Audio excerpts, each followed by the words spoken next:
Hello, രാവിലെ തന്നെ ഐഡൻറ്റിറ്റിക്കാണ് പോകുന്നത്. ബയോമെട്രിക്സിന് ഇന്നാണ് സ്ലോട്ട് കിട്ടിയത്. ബസ്സിനാണെങ്കിൽ അതിരാവിലെ എഴുന്നേറ്റ് പോകണമല്ലോ എന്ന് വിചാരിച്ചിട്ട് ഞാനൊരു ബോൾട്ട് എടുത്താണ് പോയത്. അതാകുമ്പോൾ ഒരു അരമണിക്കൂർ മുന്നേക്ക് പോയാൽ മതിയല്ലോ. 8 മണിക്കായിരുന്നു എനിക്ക് ടൈം കിട്ടിയിട്ടുണ്ടായിരുന്നു. ഒരു 7:30 കഴിഞ്ഞപ്പോൾ ഞാൻ ഐഡൻറ്റിറ്റിയിലെത്തി. കയറിയപ്പോൾ തന്നെ അവരൊരു ടോക്കൺ തന്നിട്ടുണ്ടായിരുന്നു. പരിപാടിയെല്ലാം കഴിഞ്ഞപ്പോൾ ഒരു ബ്ലൂ പ്രിൻ്റ് കൂടെ തന്നു. ഇനി ഒരു 6 വീക്സ് എങ്കിലും മിനിമം എടുക്കും കാർഡ് കിട്ടാമെന്നാണ് കേട്ടത്. അവിടെ നിന്ന് നേരെ അടുത്ത ബോൾട്ട് എടുത്ത് ഞാൻ കോളേജിലേക്ക് പോയി. കാരണം എനിക്ക് 8 മണിക്കായിരുന്നു ക്ലാസ്. 9 മണി കഴിഞ്ഞ് ഞാൻ അവിടെ എത്തിയപ്പോൾ പുതിയ മൊഡ്യൂളും പുതിയ ലെക്ചറും ആയിരുന്നു. പുള്ളി കുറച്ച് സ്ട്രിക്റ്റ് ആണ്. പിന്നെ പുള്ളിക്ക് പ്രസൻറ്റേഷൻ ഒന്നും വേണ്ട. എല്ലാ ക്ലാസ് കഴിയുമ്പോൾ 2 ക്വസ്റ്റ്യൻ വീതിടും. അതിന് ആൻസർ എഴുതി കൊടുക്കണം. അതിൽ നിന്നാണ് മാർക്ക് തരുന്നതെന്നാണ് പറഞ്ഞത്.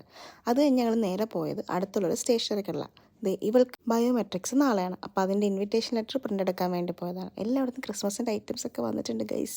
പിന്നെ ബസ് കയറി നേരെ വീട്ടിൽ പോകാൻ ഓർത്ത് ബസ് കാർഡ് എടുക്കാൻ ഞാൻ മറന്നു പോയതുകൊണ്ട് കാശ് കൊടുത്ത് ടിക്കറ്റ് എടുക്കേണ്ടി വന്നു ഗൈസ്.